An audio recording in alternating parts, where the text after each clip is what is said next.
สหกรรมและการค้าเมืองได้ลงเคลื่อนไหวติดตามกวดการราคาสินค้าเพื่อเฮ็ดให้ราคาสินค้าและค่าบริการในท้องตลาดภายในเมืองมีเสถียรภาพปกป้องสิทธิและผลประโยชน์อันชอบธรรมของผู้สมใช้พร้อมทั้งหลีกเว้นการสวยโอกาสขึ้นราคาสินค้าตามลำพังใจของผู้ประกอบการเพื่อเป็นการจัดตั้งผันขยายกฎหมายฉบับเลขที่02/สพซว่าด้วยการปกป้องผู้สมใช้ดำรัสว่าด้วยการคุ้มครองราคาสินค้าและค่าบริการฉบับเลขที่474/นย.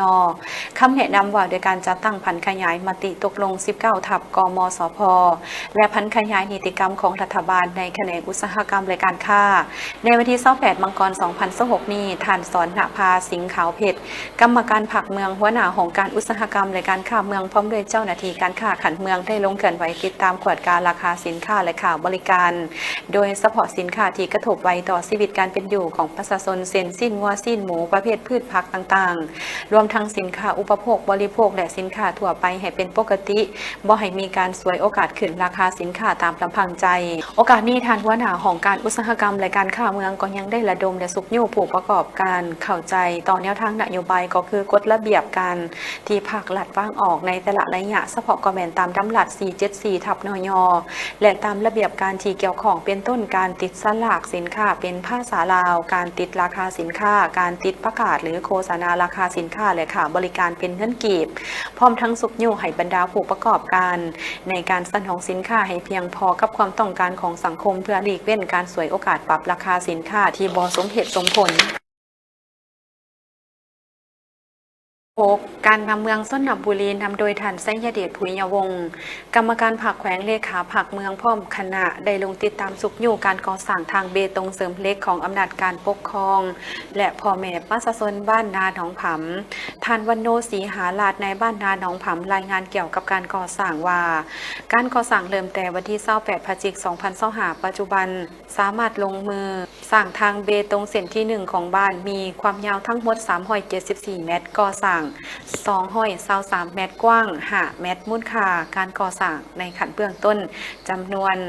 210 ล้าน1แสนกีบโดยแม่นแรงงานของพ่อแม่ประชาชนภายในบ้านพัดเปลี่ยนกันไปแต่ละหน่วยท่านในบ้านให้ฮู้ว่าสำหรับแผนการสู่สนปี 2026 จะนำพาพ่อแม่ประชาชนก่อสร้างเส้นทางที่1ให้สำเร็จในเดือนพฤษภาคม 2026 ระยะทาง151 เมตรภายหลังสำเร็จก็จะได้ปรึกษาหารือกันเพื่อก่อสร้างทางหอมภายในบ้านเติมอีกด้านงบประมาณในการก่อสร้างแม่นได้หับขึ้นจากหลายภาคส่วนที่ให้การประกอบส่วนช่วยเหลือให้บ้านเป็นต้นได้ระดมนำประชาชนภายในบ้านและนักธุรกิจและจากงานบุญประเพณีแต่ก็ยังบ่เพียงพอดังนั้น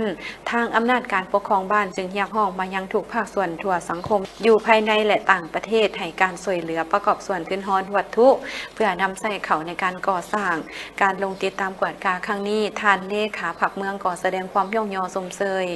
ต่อกับคณะนำของบ้านและพ่อแม่ประชาชนที่เอาใจใส่ประกอบส่วนเหือแห้งอย่างตั้งหน้าให้เวียกงานการก่อสร้างมีความคืบหน้าหลายพร้อมนี้ท่านก็ยังได้แนะนำองค์การปกครองบ้านและประชาชนให้เฮ็ดตามขั้นตอนของการสร้างเส้นทางเปตงเพื่อให้มีความทนทานและบ่เปเพไวนำใช้ได้ยาวนานโอกาสที่ลงมาติดตามท่านไสยเดชผุยยวงศ์ก็ได้มอบเงินสดจำนวน3 ล้านกีบให้อำนาจการปกครองบ้านเพื่อสุขยู่ส่งเสริมการก่อสร้างเส้นทาง26 ถึง 27 มังกร 2026 ทางอำนาจการปกครองบ้านนาปอดพร้อมด้วยเฒ่าแก่แนวโฮมการจัดตั้งบ้านตลอด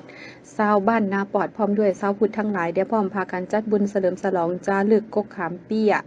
สืบสานตำนานหอยสร้างทางลาวตามที่ได้สืบทอดกันมาในแต่ละปีสำหรับพิธีเปิดอย่างเป็นทางการในปีนี้แม้นได้จัดขึ้นในบ่ายวันที่27 มังกร 2026เข้าร่วมในพิธีครั้งนี้มีท่านบุญหลัดหล่อบานเย็นกรรมการผักแขวงเลขาคณะบริหารงานผักเมืองอาจสะพร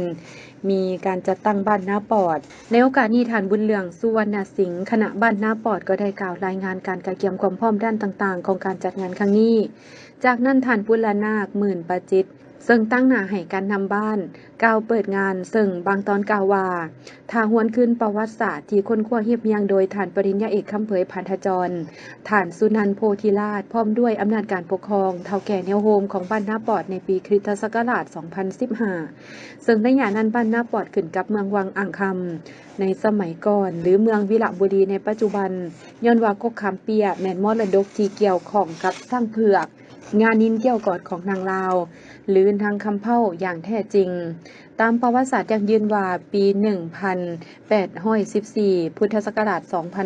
2357 กองหลวงกองเมืองแสน เมืองจันทน์พร้อมอุปราชและเถ่าบ้านเถ่าเมือง ที่รักษาการปกครองเมืองวังอ่างคำแต่งเอาเทนนำขันหาขันแปดขึ้นเวียงจันทน์เพื่อการบังคมองค์เสด็จเจ้าอนุวงศ์มหาราชทูลขอเสื้อพระองค์ใดหนึ่งเพื่อมาปกครองเมืองพระองค์เลยมีพระกระแสแต่งตั้งให้นางคำเภา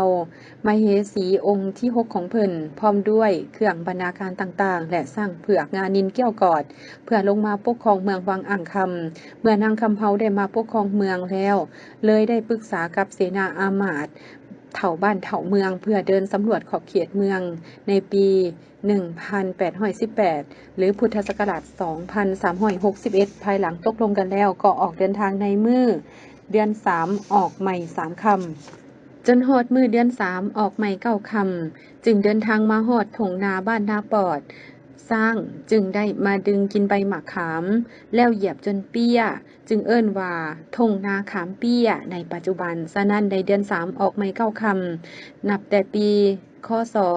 2017 เป็นต้นมาชาวบ้านได้พร้อมเพรียงกันจัดงานเฉลิมฉลองกกขามเปี้ยจารึกหอยสร้างนางลาวซึ่งปีนี้ก็เป็นปีที่ 10 โดยเริ่มแต่ปี 2017 ถึง 2026ฉะนั้นจึงขอเชิญชวนแผ่ภายยายกว้างมายังผู้มีจิตใส่ใจศรัทธาทั้งหลายร่วมเป็นเจ้าภาพเจ้าศรัทธาในการบูรณะสร้างสถานที่แห่งนี้ให้กลายเป็นแหล่งท่องเที่ยวและเป็นมรดกสืบทอดจนสั่วกาลนานและในโอกาสที่สำคัญนี้ท่านบุญหลาดลอบานเย็นกรรมการภาคแขวงเลขาภาคเมืองก็ได้มีคำเห็นโอ้ลมในพิธีจากนั้นท่านเลขาภาคเมืองพร้อมด้วยการนำของเมืองก็ร่วมกันขึ้นลานข้อง9 บาทเพื่อเป็นสักขีพยานการเปิดงานเทื่อนี้อย่างเป็นทางการ